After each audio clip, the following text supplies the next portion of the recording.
விநாயகர் பெருமான் மகாலட்சுமி சமேதமாய் பரிவருகின்ற இன்றைய நிகழ்விலே இந்த ஒன்றை திருவதற்காக மேலதிகமாக எம்பெருமான் எழுந்தருளி உற்சவமாகவும் இங்கே வீதிவலம் அடியார் புடைசூழ வந்து கொண்டிருக்கின்றார். பொதுவாக இந்த உற்சவத்தில் தான் அந்த 4 சுவாமிகளுடைய தரிசனங்களையும் பக்தர்கள் கிடைக்கக்கூடிய பேறுகளை பெற்றிருக்கிறார்கள்.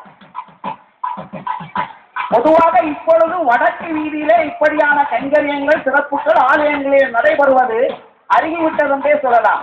ஆனால் இந்த வள்ளிபுர ஆழ்வார் ஆலயத்திலே வடக்கு வீதிக்கு ஒரு சிறப்பான ஒரு மகோற்சவம் இருக்கின்றது, சிறப்பு இருக்கின்றது.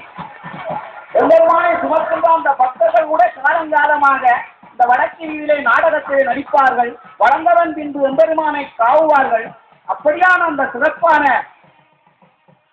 இந்த ஆலயத்திலே இன்றைய உற்சவம் திருவெண்ணை உற்சவம் ஆகும். இப்பொழுது இந்த நாதஸ்வர கச்சேரி நடைபெற்றதன் பின்பு இந்த திருவெண்ணை உற்சவத்தின் சிறப்பான அந்த நாடகத்தை எம்பெருமானுடைய லீலையை தங்களுடைய பக்தியை திறமேற்கொண்டு அந்த சின்னன் பிறார்கள் இங்கே நடித்து காட்டுவார்கள். ஹரி கோவிந்த நாம சங்கீர்த்தனம், ஹரி கோவிந்தா கோவிந்தா.